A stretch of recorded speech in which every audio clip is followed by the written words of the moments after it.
Hey guys, how's it going? I hope you're doing well. Um, so I've been working really hard on that document that I'm trying to complete for you guys so you can have it and and see where we are on the biblical timeline. The whole reason that I do this, for those of you that are not religious, which I hope, people still pay attention to this because it really doesn't have anything to do with religion. The whole reason that I pay attention to it is because um, the books themselves, so the books of the Bible itself is dated at the very latest to 360 CE. So if you go look at if you just go do a Google search for oldest biblical text, you'll find the Codex Vaticanus, which is in the Vatican, and then there's another one that's in the British Museum, and those are the oldest complete Bibles that are in existence, and they're dated by paleography to 325 to 360 CE. So even those scholars will say, okay, Daniel was written way back here, and Revelation was written right in here around 95. People are still going to look at that and say, yeah, but what proof is there for that? Well, there's your proof. The Bible itself, the complete book of the Bible, the oldest one that is in existence is dated at the very latest 360 CE. So when we look at, for example, Daniel 12, like if you just go look at your King James translation, Daniel 12:11, it says, "From the time that the daily sacrifice shall be taken away, and the abomination that maketh desolate set up, there shall be 1290 days." Well, that happened after the book of Daniel was written. So either way you look at it, whether you look at what the scholars say when they say, okay, Daniel was written way back here, either you believe that, or you believe the people that say Daniel was written sometime around in here right before the turn of the century. And then others will say, okay, but the complete Bible has been dated and still in existence, dated to 360 CE. So no matter how you look at it, this book, the Bible itself, was written before this fulfillment happened. So what happened was in 606 BC, which was the third year of Jehoiakim, which was the king of the Jews back then. This is a matter of historical record, by the way. It's historical record that Jehoiakim was put in power by a pharaoh in 608 BC. So his third year would be 606 BC. In that year, it says Nebuchadnezzar came in and took some of the stuff from the Jewish temple out and took it to his temple. So that was the interruption of the daily sacrifice. That was the first interruption of the daily sacrifice. So we know that days are also years. That's another literary code that's in the Bible. A day for a year. You can Google that if you want. And so 1290 years from 606 BC landed us on the first year of the construction of the Dome of the Rock. That is a matter of historical record. So, not only that, okay, so that's a fulfillment of Daniel 12:11 right there. That was written. It was written before this event occurred, before this Dome of the Rock was set up, or they began construction on it. Well, again, there were 1260 years. So, like it says in Revelation, again, Revelation was written, according to scholars, in 95 AD, but again, the complete Bible itself is dated at 360 CE. So, this 1260 day period, which is also a 1260 year period, it's in here. They call it the 42 months or the 1260 days, or a time times and half a time. The reason we know this is all the same time period is simple math. You divide 1260 days by an average of 30 days per month, and you end up with 42 months. You divide 42 months by 12 months in a year, and you get 3.5 years. So a time would be 1 year, times is 2 years, and half a time is half a year for 3.5 years. So this is all the same time period right here that's mentioned in these scriptures. It's a 1260-day period or a 1260-year period. So from 685 until 1945 was 1260 years. Again, this is after the books were written. So this is really important. I mean, this isn't just, oh, we're really searching for a 1260. No, this is really clear, major events. I mean, this when the Muslims came in and they took over Jerusalem and they started building their own temple on the Temple Mount where the Jews had had their temple that was destroyed. It's a really major event for them. Huge. And so for there to be exactly 1260 years from the construction of that temple on their Temple Mount, it's horrible. I mean, can you imagine putting all the effort into building your own temple and then having somebody come along, destroy it, and then build something else on I mean, it was horrible for them. It was huge. Then the Nazi Holocaust. 1260 years from this major event until the major event of them being released from the concentration camps in 1945. This is not something that we're all just searching for. It's right there and it's obvious and it is clear and it was written before it happened. So that's why I say, whatever you want to believe, whether it's whether you believe in angels in the esoteric sense, or whether you believe that these are actual time travelers from our future that wrote this, whatever you believe, the fact is the fact. The books were written before these events happened. There's a lot more than that, by the way. Those are just the more specific things. But the point is, Jesus had said, said all this would happen as well. And these are the parallel scriptures right here. Luke 21 is talking about the siege of Jerusalem in 70 CE. So there's 3 tribulation periods. If you look in Luke 21, it calls it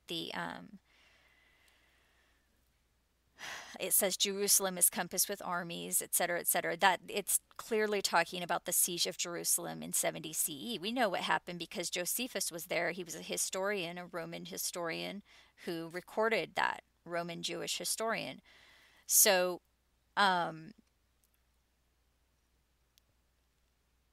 so that was the first tribulation of the current era in 70 CE. The next tribulation period started during the persecutions, and it's that 1260 year period, and there's several, which I won't go into everything here. I do have it in my document that I'm working on, so you guys can have it later. There's a bunch of 1260 year periods in here that start just prior to when the Roman Empire became a Christian empire, and then they started persecuting anybody that didn't go along with their doctrine. And so there was a long period of persecution for everybody, not just the Jews. It was just basically anybody that didn't go along with the Roman Catholic doctrine that they had set up. So, and that was all during the period of the Dark Ages. So that was like the second tribulation period happened through the Dark Ages, and that's called the affliction in Mark 13. In Luke 21, this siege of Jerusalem is called the days of vengeance. And in Mark 13, the affliction is like the second tribulation. But the thing is, we know that these texts are telling us that there's another one coming, because the texts are saying, and I don't have it right in here, but the texts are saying in Matthew 24 and Mark 13 that there's going to be this great tribulation event where no flesh survives. No flesh at all will survive this thing, and because of that, they're going to save a multitude of people that they call the elect, but they are a multitude. I've explained that in other videos, and I will explain it in this video as well. So, I mean, you could skip. This is probably going to be a longer video. You can skip ahead or skip to wherever you want, but I will explain that later. But this multitude of people that is called, quote unquote, the elect will be saved from that huge burning. It's called a burning. It's also in Peter, how the whole world will be burned. It's a nuclear event. And it explains that. I think it's in Zechariah, and you can Google that as well. I have it in my other document. I won't go into that, but it basically says that the flesh on their faces melted off and everything. It's talking about a nuclear event. So, this thing that's coming, this great tribulation, the end of it is a huge event where no flesh survives. And so they have to take these people, the survivors, the people that are going to survive this event, they have to take them off the planet. There's no other way, because they're not going to survive otherwise. That's what Matthew 24 and Mark 13 are talking about right after this section right here. But the clue in that is this riddle right here. And the riddle, or the parable is what they called it back then. This riddle is, let him which is on the housetop not come down to take anything out of his house. Well, notice that this riddle is not in Luke 21. Why? Because Luke 21 is not talking about this future event. Luke 21 is describing the siege of Jerusalem in 70 CE. That's when Jerusalem is compassed with armies. But the abomination of desolation signals this other event. And it's a code. And it's here in Matthew 24 and Mark 13, but it's also described in Luke 17. So down here in Luke 17, it says the same thing, let he which shall be on the housetop, let him not come down to take anything away. One shall be taken and the other shall be left. And they say, where? And he said, wheresoever the soma is. And soma in Greek means heavenly stars. That's one of the definitions. That's where the eagles will be gathered together. So he says when you see the abomination of desolation, that's when people are going to be taken. So back here in the siege of Jerusalem, they just ran into the mountains. They got out of Jerusalem when they saw Jerusalem compassed with armies. That was what happened back then. When the abomination of desolation stood where it ought not in 685 CE, when they were building it there, 1290 years after the first daily sacrifice was interrupted, when that happened, there wasn't a rapture event there. There wasn't an escape where some people where a group of people were taken into heaven, into where the Father's house. So they're taken off planet, basically, is what that means. They have to be taken off planet to survive the nuclear event. That, by the way, they're not the ones causing the nuclear event. There's no question about that. But, it says right here, it literally says they. I mean, if it says right here in Revelation 12:6, and the woman fled into the wilderness where she had a place prepared of God that they should feed her there 1260 days. So the 1260 days starts right after this abomination of desolation thing. But here's the problem, and the woman escapes at the start of that 1260 days. But here's the thing, and we know that happened. Like I said, we know that happened right here from 685 until 1945. The problem is that they were not taken to heaven at that point. There wasn't a massive rescue, and it wasn't an event where there was no flesh that survived. You know what I mean? So this event right here was a partial. I mean, it was a really major fulfillment of that scripture, but it was only partial. It wasn't the final great tribulation, because the final great tribulation is when no flesh survives. This final event that happens is so bad. It's a nuclear event. And I mean, if you look at the world, some people might, I'll just say this as a side note. Some people are deluding themselves and thinking that we live in this peaceful world right now and everything's awesome and oh, we're so smart now and we're so evolved and we're so peaceful and loving to each other. Are you kidding me? I mean, I understand that they want to believe that that's the way the world is, or maybe they are trying to create a world that's like that, and that's awesome. But the reality of the situation is that we're not there yet. We are still, our world right now is still violent, very violent, and these religious groups, they're still fighting over there, and we're not going to be in a place where it's peace on earth until they stop fighting amongst themselves. They're still fighting like cats and dogs over there. So we are not out of that period yet. We're not out of the woods, so to speak. From Peace has not been achieved yet, okay? No matter how much people want to believe that it has, or no matter how peaceful a person's personal life is, there's not peace on the whole earth right now. That's just a fact. So, I mean, my point in saying that is that, some people will look at this and say, but I don't understand. Why are you saying there's going to be this another one? Why are you saying there's going to be another great tribulation? Well, it's because that's what the texts say. The texts say that there's a third and final tribulation period that is the quote unquote great tribulation, where no flesh survives, and it's a nuclear event. It's a nuclear event where no flesh survives, and they have to take people off planet in order to preserve the life on the earth. And that's really what Matthew 24 and Mark 13 are describing. That's what this is all about right here. It's saying they're just going to be taken. They're at this final tribulation where no flesh survives, they're not going to just run into the mountains like they did in 70 CE and in 685. Because at this event, no flesh is going to survive. They've got to be taken off planet. Otherwise, nobody will survive the event. So that's how we know that this event right here wasn't the final abomination of desolation. There's another one. There's another final abomination of desolation that is going to signal the escape. This escape right here, the flee into the mountains.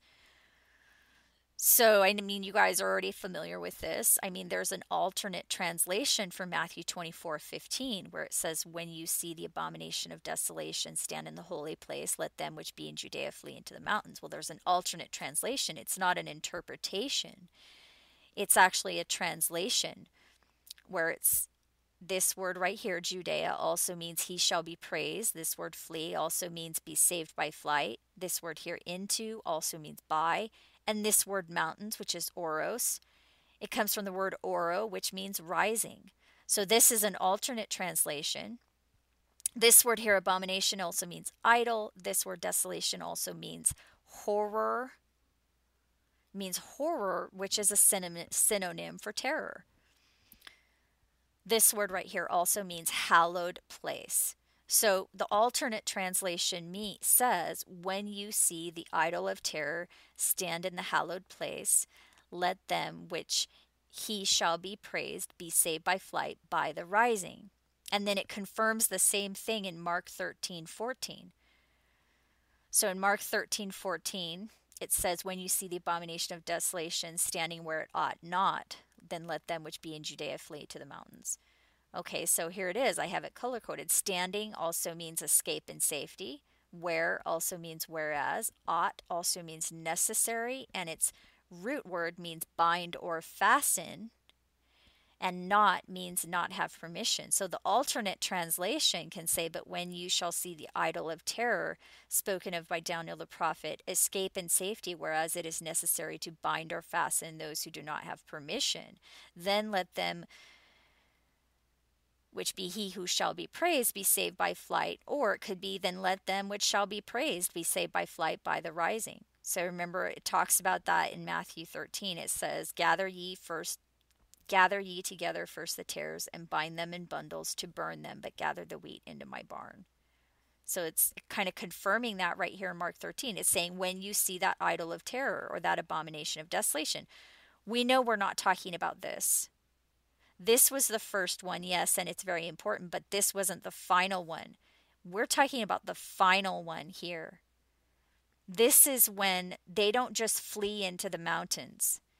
The fleeing into the mountains, that happened in the first tribulation and in the second tribulation right here. We're talking about an alternate translation for this final tribulation, because this is when they escape in safety. This is when they actually are taken into God's house in heaven for 3.5 years.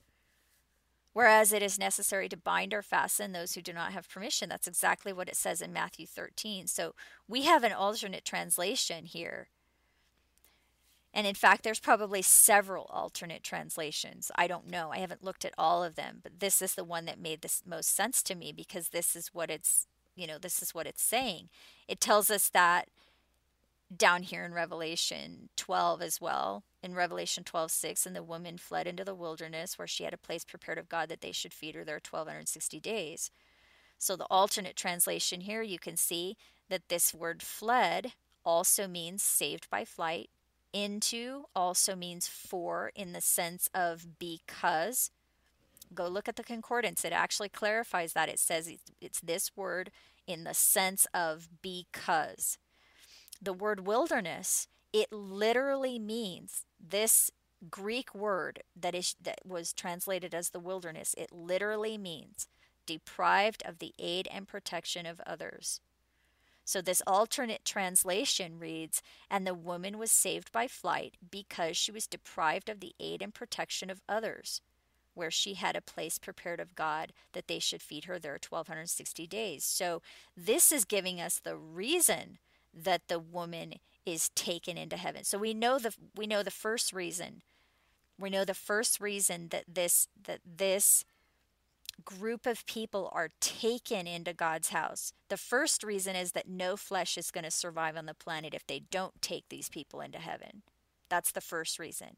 And the second reason is because the woman who goes for 1,260 days before the burning, this is 1,260 days before, and I'll show you why. I'll show you, it explains this. It's intensive study, and I'll explain it to you. But she goes before, and she represents a whole multitude of people. But why is this multitude taken? And I'll show you that as well later. Why is this multitude taken at the beginning of the 1,260 days? Because they are deprived of the aid and protection of others. That gives us another reason. So the first reason, the reason why they're all taken is because there's going to be a nuclear event where no flesh will survive. That's the number one reason why they're all taken. But the reason that this multitude is taken first is because they're deprived of the aid and protection of others. That is literally what the wilderness means. That's what it means. She's taken by the wings of a great eagle. So where are the eagles gathered together? They're gathered in where the soma is. That's the heavenly stars. And she's taken from the face of the serpent. And remember, the serpent goes after the remnant, the people that are left behind right here. And the dragon was wroth with the woman because she escaped and went to make war with the remnant, which also stems from this word. Its root word means left behind.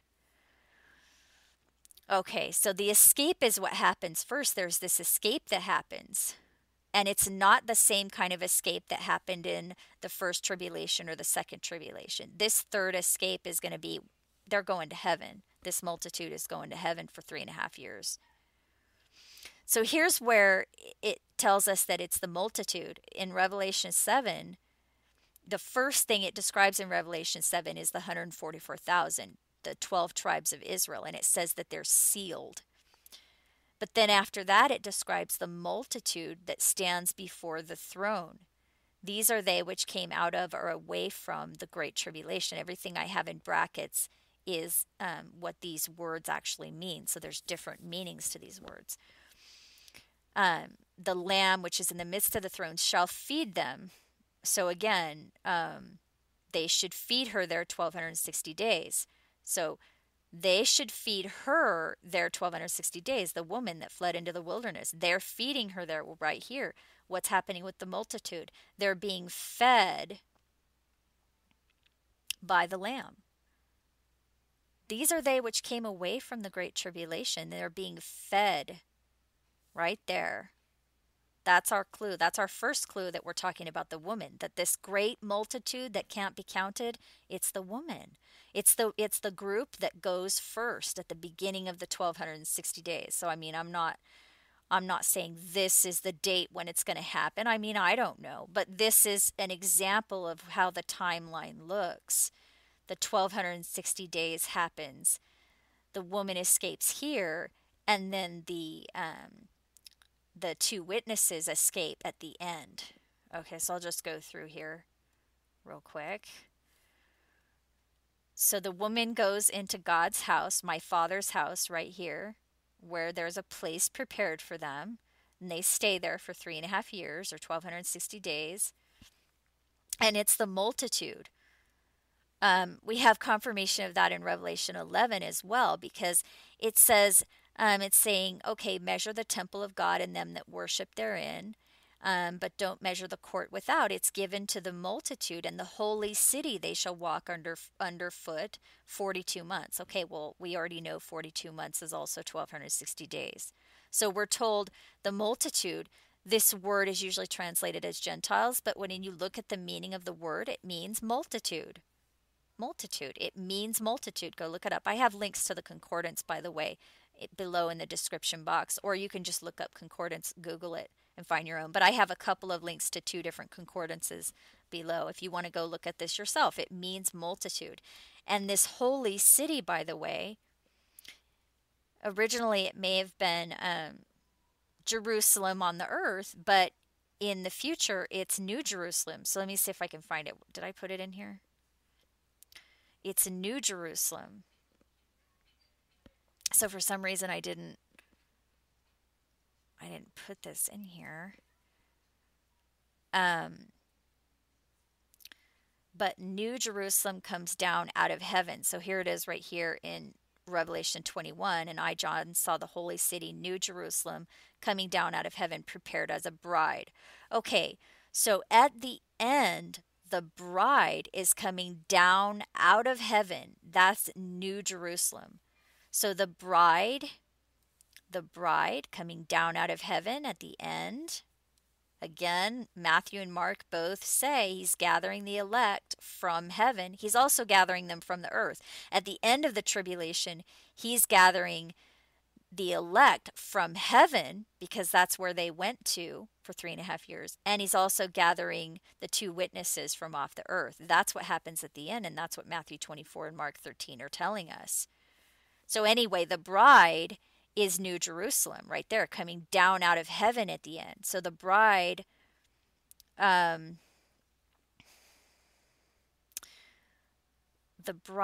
is the multitude right here who are walking the holy city. So the holy city is New Jerusalem. It's in heaven.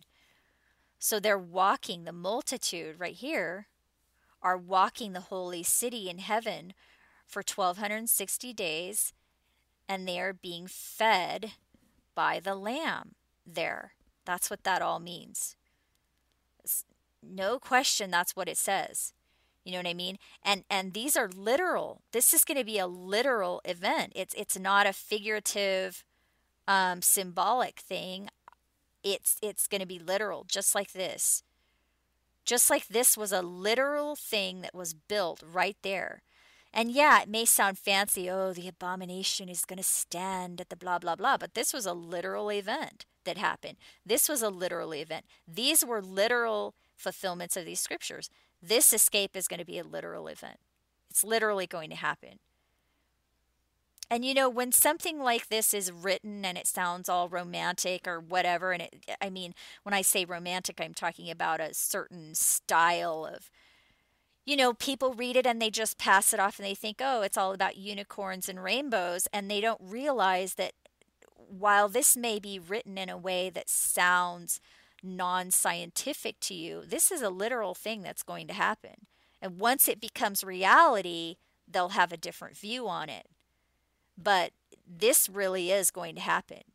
I mean, this is what the book said. I mean, you can say that, you can see that the book has already given us exactly these these events, told us before they happened. So this really will happen, and it'll happen at the beginning of the 1260 days. So the other interesting thing I wanted to point out really quick, because I don't think I mentioned it before, is that there's another 1260 year period from the popes when the Roman Catholic Church first were given their governmental power. It was at the donation of Pepin, it's called right here. Okay, this is the popes. This is the papal states. And it started in 754 and it was taken away briefly in 1870, specifically in September of 1870. Here it is right here, September 7th, 1870. The Kingdom of Italy declared war on the Papal States. But in 1929, they were given back their governmental authority, and the state of Vatican City was set up, and that was only 59 years later in 1929. So I just thought that was really interesting, that there were exactly 1260 years from the time that they started their governmental power, when the Roman Catholic Church became a government, literally, from 754 until 2014 is 1260 years. From 1870, when their power was briefly taken away, there are 144 years from 1870 until 2014, and from 2014 until 2020 there are 7 years. So I thought that was really interesting, and I wanted to share that with you, because 2020 would be the end of the 1335 years. So I just thought that was really interesting. So we do have a 1260 year period ending in 2014. So that's something to think about, because none of us know when all of this is really going to happen, but there is a 1260-day period where the bride is in heaven, and that's at the end. So even though there's a 1260-year period ending in 2014, there also is going to be a 1260-day period that starts at the beginning of the final abomination of desolation. So not this one, you know what I mean? So even though that's really interesting, and maybe it means something, and maybe something will happen in 2014, it's not the final event that's described here, where a multitude is actually taken into heaven for 3.5 years. And we know that because we didn't have an event that was a nuclear event. So okay, so we see that the multitude is walking the holy city for 1260 days. And then we have some more scriptures right here that talk about the last trouble. This word last trumpet, it also means trouble. So it's talking about the last trouble. They will be taken into heaven at the last trouble. Not the first trouble, not the second trouble, but the last trouble, the third trouble. And then these are just some definitions of what this means when it says midnight. It also can mean night, or the time of moral stupidity, which we're in right now. We really are. I mean, we really are right now in the time of moral stupidity. I mean, there's just a lot of things going on that we were all born into this. There's just so much, there's so many things going on that are just wrong, and everybody's just lost. We're all lost right now, is what it seems like in our world right now. The whole world is in a time of moral stupidity right now. And then the seventh day. Okay, here's another interesting thing that I wanted to share with you guys. In Matthew 24:40, where it says, pray that your flight be not in the winter. Flight, notice that word flight. Again, it's saying you're going to fly. You're flying to the heavens, to God's house. But pray that your flight is not in the winter, nor on the Sabbath day. Well, the interesting thing about this, I mean, that may be a clue. It may be telling us that it's going to happen sometime other than winter. That may be what it means. But this word also means stormy or rainy weather. But here's what's interesting is it says, but also not on the Sabbath day. Well, when you look at this word and the meaning of the word itself, the meaning of the word actually is seventh day. So you know all those people that are saying, oh, no, no, no, no. This escape happens on the seventh year. This escape happens at the end of the tribulation. This escape happens. Well, this scripture right here is literally saying, but pray that your flight doesn't happen on the seventh day. Pray that it doesn't, because for some people it will. For the two witnesses, their escape is going to happen at the end of the 1260 days. It tells us that right there. They are going to prophesy, quote unquote, on the earth for 1260 days. These are the two olive trees. Who are the two olive trees? That's the house of Israel. Who's the house of Israel? The 144,000. The 144,000, the 12 tribes of Israel, Revelation 7. Right here, the 144,000, the children of Israel. That is the two olive trees. They are on the earth during the Great Tribulation. They are on the earth for the 1260 days. But he's saying back here, pray that your escape, pray that your flight is not on the seventh day. So pray that you're not going to, pray that you go at the beginning and not the end. That's what that's saying right there. Because there's two escapes. There's one at the beginning of the 1260 days and one at the end of the 1260 days. And I'll show you. We've already seen that the woman is the multitude, and the woman goes at the beginning of the 1260 days.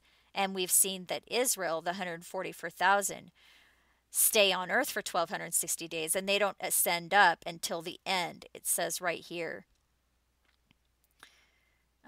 And when they have finished their testimony, the beast that ascendeth out of the bottomless pit shall make war against them and kill them. So they will ascend up to heaven in a cloud for everyone to see at the end of the 1260 days. So there's two escapes. The multitude goes first, and the two witnesses go last at the end of the 1260 days. So that's how that is. And it confirms that for us. Let's see if I can find it real quick. Confirms that for us in right here, Joel 2:31. And it shall come to pass that whosoever shall call on the name of the Lord shall be delivered. For in Mount Zion and in Jerusalem shall be deliverance, as the Lord has said, and also in the remnant. So right here it tells us there's three groups. There's the two witnesses, Mount Zion and the remnant, and Jerusalem, which is the holy city, which is the bride. So the bride goes up first. That's New Jerusalem that comes down out of heaven at the end. New Jerusalem goes up at the beginning of the 1260 days. We're told that. But the two witnesses, which is represented by Mount Zion right here, and the Lamb stood on Mount Zion, and with him 144,000. That's Mount Zion right there. So the 144,000 stay on the earth, and the remnant also stays on the earth. Because remember, it says the dragon makes war with the remnant. Right here, and the dragon was wroth with the woman and went to make war with the remnant. Okay, so all right, so also, Luke 21, pray that you will be accounted worthy to escape all these things that are coming. So again, pray that you're not going at the end of the tribulation. Pray that you go at the beginning so you can escape it. But by the way, I just want to say this, because the ones that escape the Great Tribulation, that doesn't mean that they've had a great life and they've just been living all happy and they don't have to go through anything. It's far from it. That's far from the truth. Because it says right here that the multitude was saved by flight because they were deprived of the aid and protection of others. So they're going through hell basically, and that's what I've shown in Thessalonians as well. It says the destitute rise first. So, we're not talking about, some people don't have to go through any kind of trouble at all. That's not at all what it's saying. some people go through the trouble before the Great Tribulation. Some people go through the trouble in the Great Tribulation. They all go through hell, but some of them get rest. Some of them get rest from that. Okay. Well, I mean, they all get rest, but some rest before and some rest during. Okay. You know what I mean?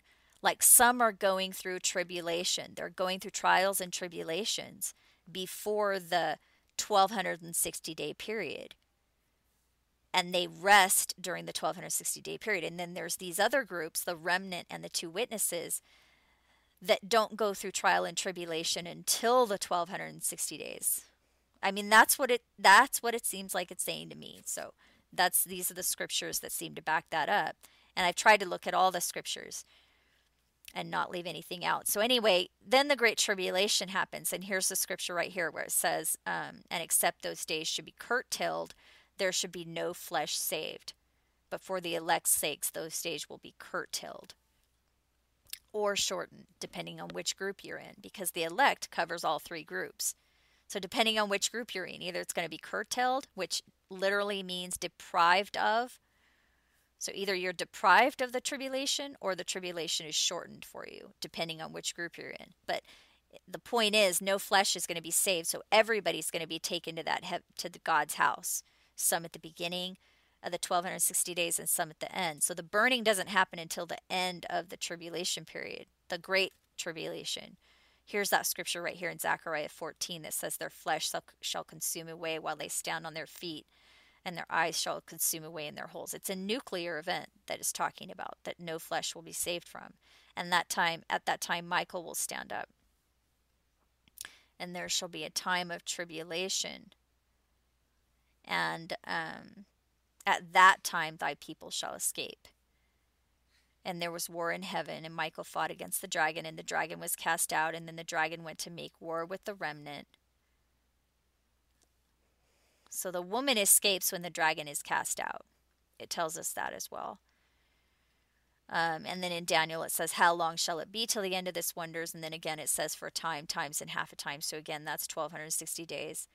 Rejoice those that are in heaven, and woe to those that are on the earth, the remnant. And then the two witnesses for 1260 days. I explained that already.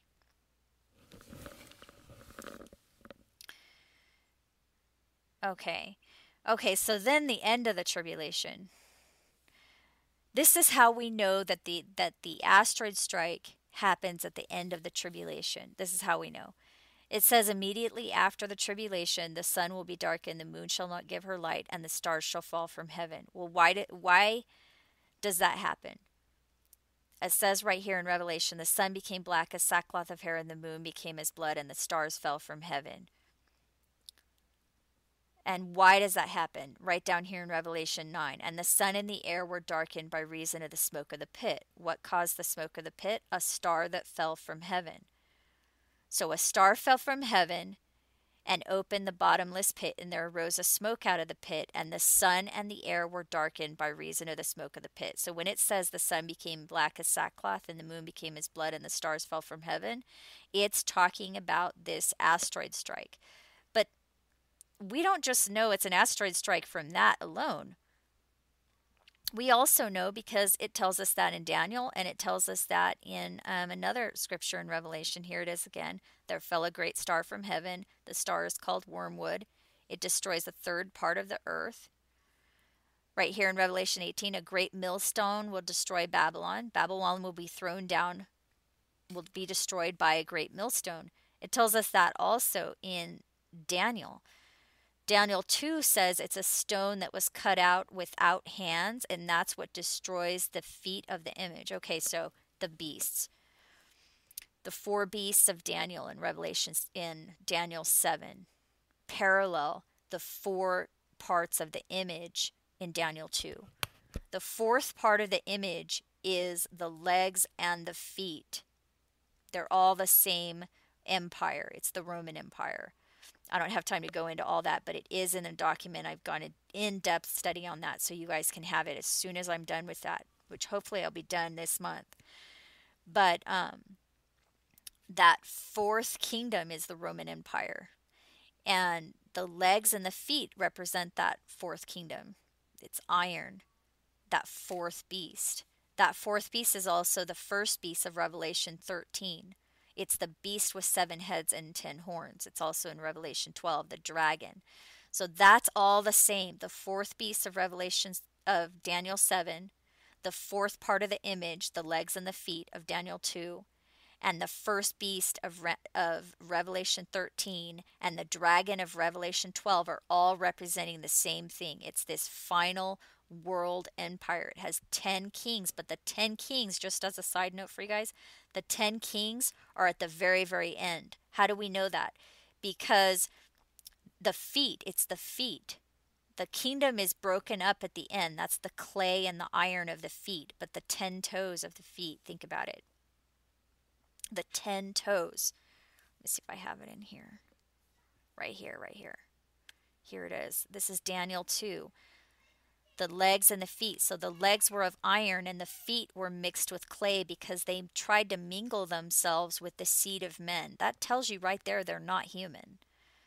That tells you that this empire in the end, which is where we are right now, we're right around the turn of the 6,000th year. That's what it tells us. I don't have time to go into all that stuff right now.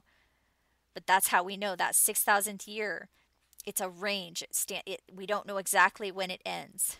But according to anthropologists, archaeologists, and also religious scholars, when you take into consideration all of them, we have a range. We have a range. And the end of the 6,000 years is somewhere between 1500 CE and 2400 CE. So that's why you see 2400 on here, because I added this in here. 2454 is when the next Revelation 12 sign happens. So this sign in Revelation 12, Revelation 12, 1 through 5, it's rare. It happened in 1570, it happened in 2012, and it happens again in 2454. So these are all just possibilities. We don't know when this is going to happen, but there's got to be a reason why we were given this information so that we could be prepared for what's coming. And we're in a really, really important time period right now because we've had all these major fulfillments of scripture, again with the 1290 days and the 1335 days. I explain this, and if anybody's new to my channel, it's all explained in the description box. I have links that explain all of this stuff. But we've had really major fulfillments of scripture and other uncanny coincidences like Obama in Israel exactly on Nisan 10 right here in the middle of this, in the middle of two 1260-day periods. But this Revelation 12 sign right here was the most rare out of all of them, the most rare and the one that cannot be faked. You know what I mean? Like some people say, oh, they just did that on purpose. They were just setting us all up to believe in this stuff. So that's what some people believe. But this Revelation 12 sign, that can't be faked. That is a celestial configuration in the sky. I have a video on that as well. It's a celestial configuration from our vantage point on Earth of the sun, the moon, and the constellation Virgo, and the planet Saturn. So that is rare, and it doesn't happen again until 2454. So my point in saying that, I forgot my point. I don't know what. Anyway, the larger point is that there's a lot of possibilities for when all of this could go down. You know what I mean? The final tribulation thing. There's a lot of possibilities for it. We don't really know. But that doesn't change the timeline itself. Do you know what I mean? Like the timeline is what it is. I mean, there's no question that the 1260 days ends at the asteroid strike. It tells us right there that after the tribulation is when the sun and moon go dark and the stars fall.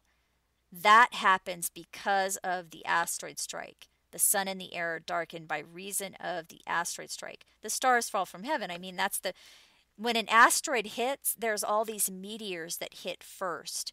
So it's not just an asteroid, it's going to be all the things, all the little pieces of the asteroid that are all around it. So it's not just the asteroid itself that hits, there's all these other meteors. So this is telling us that asteroid strike happens at the end of the 1260 days. So that's That's the timeline. I mean, that's the way it looks. You know what I mean? Regardless of when it happens, what date it's going to happen, or what year, the timeline is the same.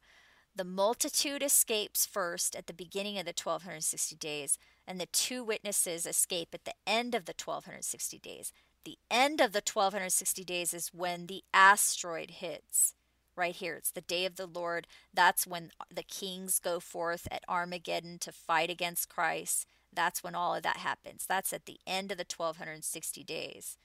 So, I mean, I'll get into this later, but that is just what it says. So here in Daniel, it says that it's a stone that was cut out without hands that destroyed the feet. It's all written in code, and you have to understand it before you can understand what it's saying. It's saying that that final empire will be destroyed by an asteroid, a stone cut out with hands. So those 10 kings are the 10 toes. That's how we know that the 10 kings, when it says in Revelation 13 and Revelation 17 and 18, it talks about the 10 horns of the beast and their 10 kings, and the 10 kings reign for 1 hour. It's at the very, very end. The 10 kings are at the very, very end. They're the 10 toes of the feet, the very, very end. When that asteroid strike happens, that's when the 10 kings are ruling. They're ruling for 1 hour. So remember, it says right here, and Babylon will be destroyed in 1 hour. It says somewhere in here, the hour of his judgment is come. Here's one point where it says that. So the 10 kings are ruling in that hour, or in an hour. They're only ruling for 1 hour, and it's at the very end. That's what those 10 toes represent. It's the 10 kings are at the very end of the empire. So if you're trying to find the 10 kings, they're at the very end. And there's actually the UN.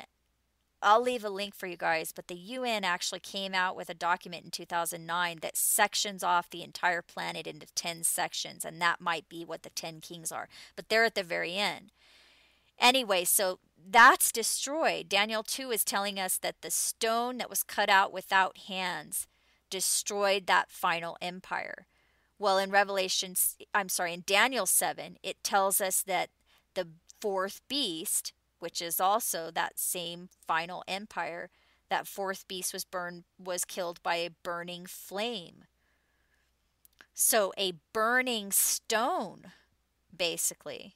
A burning stone. Well, what is a burning stone? A burning stone is an asteroid. The only burning stone I ever know of that can hit the sea, like this says right here, a great millstone that was cast into the sea.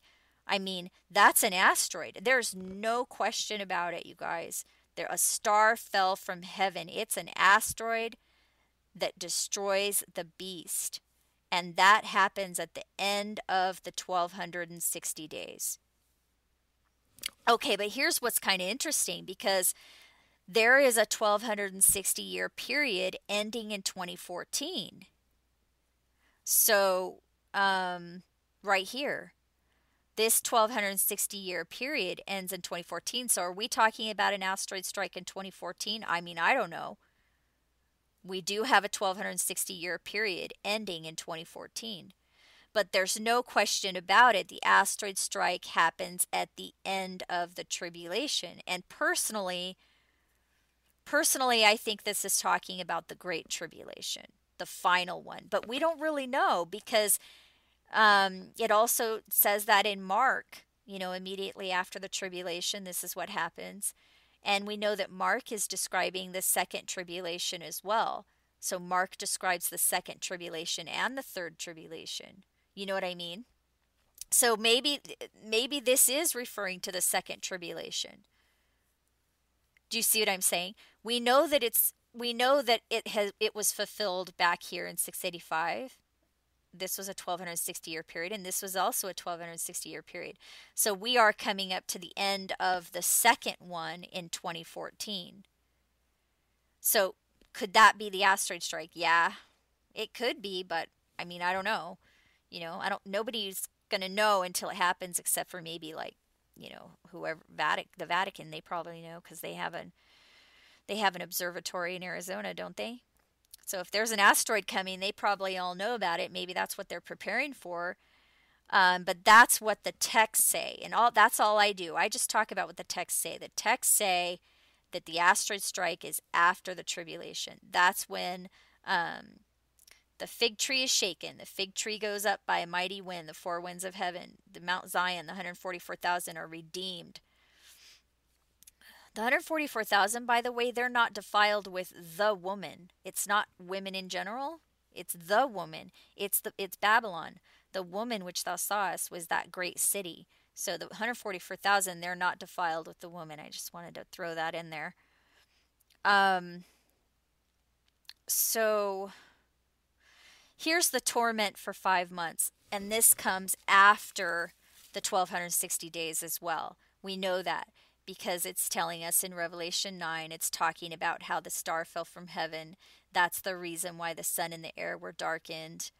And out of that bottomless pit that was created by this star, there arose smoke, and there came out of the smoke locusts, and the locusts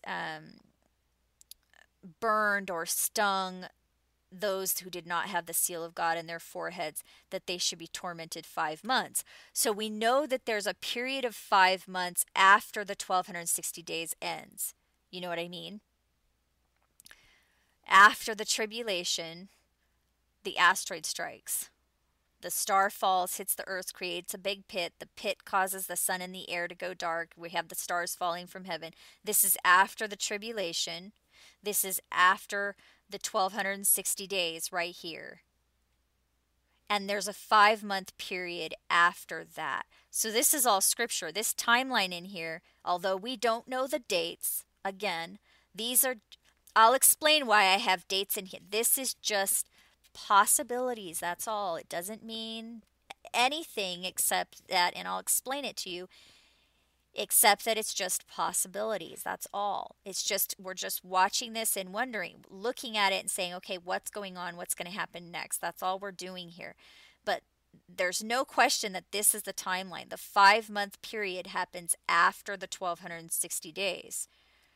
So there's a 5-month period. Although we don't know, here's the thing that I don't know about this. I know that the 5-month period comes after the 1260 days. But we don't know whether this final 70th Shavuot that Daniel talks about in Daniel 9:24, he says, Gabriel tells Daniel, it's all going to be over by the 70th week, he says. Well, week means 3 different things. That's why I have 3 different possibilities here for Daniel 9:24, because the word Shabuah is the Hebrew word for week. So when you look in your King James and it says, okay, there will be 70 weeks until it's all fulfilled. Well, the word weeks is Shabuah, and it means 3 different things. The first thing that it means is a singular 7, 70 plus 7. The second thing it means is a multiple of 7, so a period of 7 years. That's 70 times 7. And the third thing that it means is the Feast of Weeks, which is Shavuot, and it happens once per year in the springtime for the Jews. It's a Jewish holiday. So there's 3 different meanings here. So if we don't know which one Gabriel meant. There was a fulfillment of these 70 weeks way back in Daniel's day, from Daniel until Jesus, until the coming of Jesus, what people believe to be the time that Jesus was born, or when Jesus was anointed. I mean, that's what it says, the anointing of the Most Holy. Well, that did happen, and it was 70 times 7. It was 490 years. But there are 3 different meanings to this. So Gabriel could have been saying that from this decree that went forth in 1947, Daniel 9:25, from the decree that goes forth, and by the way, this was a huge decree in 1947. It was major. From that time, he said, there will be 70 Shabuah. So are we talking about 70 Shavuots? Because if we are, then he's saying it will all be completed by the 70th Shavuot from this. If it's the 70th Shavuot, and I'm going to go into this, I'll go into this later, but the Jews moved back to Israel. The decree was actually declared in November of 1947 by the United Nations. And then Israel was established as an independent state in May of 1948. The Shavuot, by the way, that year, and I'm going to show you later, but the Shavuot that year, because I went and looked in Stellarium to see when the turn of the year is and all of that, because I explained that in my last video. I went in there to check it, and the turn of the year happened so that Shavuot occurred in June of 1948. So the 70th Shavuot was after this establishment.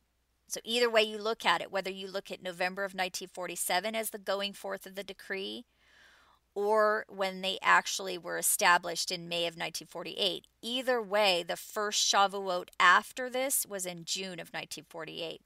So if Gabriel was telling us that it's 70 Shavuots, the first Shavuot was in 1948, and the 70th Shavuot is going to be here in June of 2017, and I'll show you later. I'm already at an hour, so I don't know. I'll show you though later. But anyway, the point is, if that's what that means, then Gabriel told Daniel that it would all be completed by the 70th Shavuot. If that's true, like I said, it could also mean 70 plus 7, which would land us in 2024. What's interesting about that is that there are 7 years from 2017 until 2024. So that's another possibility right there. Because remember, Shabua means 3 different things. It can mean 70 Shavuots, or 70 plus 7, or 70 times 7. Well, so the other possibility is 70 times 7, which is 490 years from that, which lands us in 2437. And that's 17 years from the Revelation 12 fulfillment, the next celestial configuration that matches Revelation 12, 1 through 5. I have a video on that as well. It's in 2454. It's the next time it happens. It happened in 2012, and it happens again in 2454. Really rare. I have a video on that, explains everything. It shows you all the criteria for that fulfillment. But that celestial configuration happens again here. 17 years before that is the 490th year from this decree. So all I'm trying to do here is point out that there are other possibilities for this for the start of this final Great Tribulation. You know what I mean? But if it is the 70th Shavuot, we should know by January of 2014. Now, here's why I say this. This is why I say this. Because this 5-month period, when Gabriel said it would all be completed, okay, Gabriel said it would all be completed by the 70th week. Okay, but Jesus also said that. And so I'll go to Matthew 24 real quick. Jesus said, immediately after the tribulation, the sign of the Son of the Man in heaven, and they shall see the Son of Man coming in the clouds. By the way, Son of Man, we know that's Jesus. Jesus said he was the Son of Man, but you know what it literally means? It literally means the descendants of humanity. Sorry. All right, I'm going to have to close this because this is frustrating. I'm going to have to stop, and I'll just finish this later. But if it just stops suddenly, you'll know why. But anyway, the point is, the Son of Man is the descendants of humanity. They're coming in the clouds at the end. Okay, they gather together the elect from heaven and also from the earth. Okay, but here it is. Here's the parable or the riddle of the fig tree. This generation shall not pass till all these things be fulfilled. Well, notice that he's saying that the gathering together of the elect, that is the multitude which is already in heaven, and the two witnesses that are on the earth. Mark 13 will tell you he's gathering them both from heaven and the earth. That's because it's the two witnesses on the earth and the bride that is in heaven. That's at the end of the 1260 days, right here, at the end of that. So he's saying this generation shall not pass till all these things be fulfilled, meaning it ends at the end of the 1260 days. Do you see what I'm saying? The generation is 70 to 80 years. That's Psalm 90:10, Hosea 9:10, okay? The fig tree is Israel. The days of our years are 70 to 80. So a generation is 70 to 80 years. It matches what Gabriel said. I'm sorry if I sound rushed, but I've got to close this. So Gabriel and Jesus are saying the same thing, 70 years, basically, because Gabriel clarifies it, it's 70. So 70 periods of 7, or 70 plus 7, or 70 Shavuots. Okay, that's what the word means. Go look it up. It has 3 different meanings. It's a singular, it's a multiple, and it's also the Feast of Weeks. So it's at the end of the 1260 days that Jesus says is the end of that 70th time period. You see what I'm saying? He says it will all be completed, meaning everyone will be taken to safety by the 70th. Okay? So if that's true, that Jesus is saying everyone that's going to be saved will be saved by this 70th Shavuot, then that means that 1260 days before that lands us here. You see what I'm saying? So what I'm saying is, this is the final point. This is what I'm saying. I don't know that this is it, but these are the possibilities. If Gabriel meant that it would all be fulfilled by the 70th Shavuot, and we don't know that he did, but if he did, then the escape would have to happen by January of 2014. And if it doesn't happen by January of 2014, then he must have meant something else. He might have meant this right here. You see what I mean? And I'm sorry that I don't have time to go in and show you guys all of this. You can do the research yourself and find it. And maybe I'll make another video, but as you can see, my batteries, or maybe you didn't see that pop up that came up, my battery's running low, so I have to close this because I can't record. I have this I have this bad headset that if I get all this feedback if I plug in the cord to my computer, so I have to record this when on battery time, so I'm out of time. But anyway, I hope you guys are doing well, and I just wanted to share that stuff with you. I'll scroll down so you can read the rest of this here. That's just the rest of it. Right there, those are the scriptures. So I'll let you go, and I hope you're doing well. These are just possibilities, that's all, but they're very, it's pretty clear. The texts are really obvious, and we've had a lot of fulfillments before that were precise. So I mean, we could be looking at a grand escape coming up really soon, like this year, really. And I mean, we had that Revelation 12 sign that signaled it, that signals the escape. So I mean, this is a really serious watch period. Like I said, the next watch period is over here. The thing about this time period right here in 2024, it's not connected with the Revelation 12 sign exactly. I mean, this literally is within the year. Like this right here is within the same year as this Revelation 12 sign, from October to 2012 until October 2013. This right here is within that time frame. This is kind of outside of it, although this kind of goes along with the end of the 1260 years in 2014.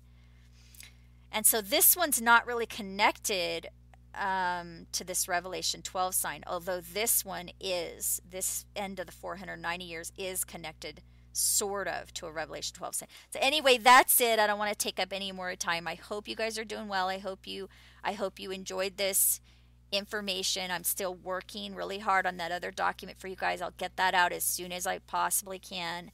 And I will talk to you later. Okay, bye-bye.